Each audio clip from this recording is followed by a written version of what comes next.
Hi friends, welcome back to Karyampudi'sVlog. ఇవాళ special Mumbai style pav bhaji. ఇది ఎంత టేస్టీగా ఉంటుందంటే మేము ఒక్కరోజు నైట్ టైం డిన్నర్ బదులు ఇదే చేసేసుకుంటుంటామండి. హ్యాపీగా ఎంజాయ్ చేస్తూ తినేస్తాము. అంత టేస్టీగా ఉంటుందన్నమాట.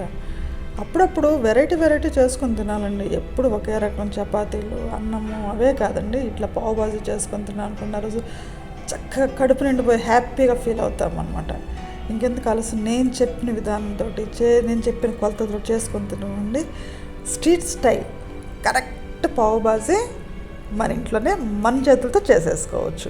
ఇంకా లేట్ చేయకుండా మన వీడియోలోకి వెళ్ళిపోదాం. ఓ ప్యాన్లో 2 స్పూన్లు నూనె వేసుకుందాం. అలానే 2 స్పూన్లు వెన్న కానీ నెయ్యి కానీ వేసేసుకుందాం. దీంట్లో వెన్న కానీ నెయ్యి కానీ ఉంటేనే మంచి టేస్టీ పావ్ బాజీ రెడీ అవుతుందండి. అలానే ఒక పెద్ద ఉల్లిపాయ సన్నని తరుగు, కొంచెం జస్ట్ 1 నిమిషం అయిన తర్వాత 3/4 క్యాప్సికమ్ తరుగు, కొంచెం మీడియంగా కోసేసుకోండి ముక్కలు. అలానే నేను ప్రొవిజన్ బఠానీ వాడానండి. దీంట్లో 1 కప్పు బఠానీ వేసేసుకున్నాను. మీరు మామూలు బఠానీ అనుకోండి, వేడి నీళ్ళు ఒక 1/2 అవర్ 1 అవర్ నానబెట్టుకొని అప్పుడు వేసుకొని చక్కగా ముక్కుతుంది. ఉల్లిపాయలు జస్ట్ ఉడికిన తర్వాత మన టమోటా ముక్కలు 1 కప్పు వేసేసుకొని 2 నిమిషాల తర్వాత దానికి సరిపోయినంత కారము, సాల్టు, దీంట్లో 1 స్పూన్ కసూరి మెతి వాడండి. ఇది స్కిప్ చేయకుండా వాడుకోండి. దీనివల్లే మన పావ్ బాజీ టేస్ట్ వస్తుంది.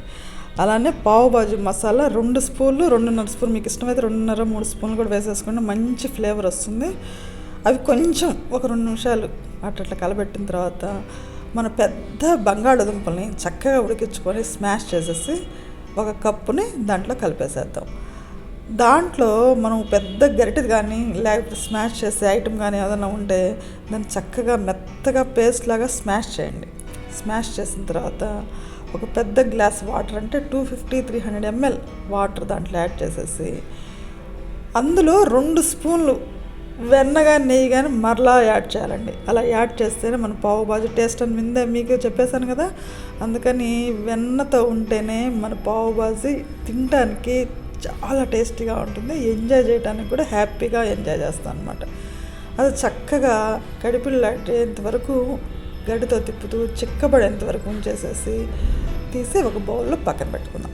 అదే బౌల్లో ఇంకో 2 స్పూన్లు వెన్న కానీ నెయ్యి కానీ వేసేసుకొని మన పావ్ బాజీ బ్రెడ్ ఉంటుంది కదండి, ఆ బ్రెడ్ని మధ్యలో కట్ చేసేసి చక్కగా 2 సైడ్స్ చూస్తారు కదా, ఆ విధంగా మీడియం ఫ్లేమ్లో కానీ సిమ్లో కానీ పెట్టేసుకొని చక్కగా వేయించేసుకొని తీసి పక్కన పెట్టేసుకొని ఇంకా సర్వింగ్ బౌల్లో సర్వ్ చేసుకొని కొంచెం నిమ్మకాయ పిండేసుకొని తింటూ ఉంటే పక్కన ఎవరున్నారో కూడా కనిపించండి. అంత ఫాస్ట్గా గౌబా తినేస్తూ ఉంటాం, అంత టేస్టీగా ఉంటుంది. ఈ వీడియో మీకు నచ్చిందా? అయితే ఒక్కసారి నేను చెప్పిన కొలతతో పావ్ బాజీ చేసి చూసుకోండి. ఎలా వచ్చిందో నాకు ఒక్కసారి కామెంట్ చేయండి. నేను హ్యాపీ ఫీల్ అవుతాను. మరో వీడియోతోటి మీ ముందు ఉంటాను.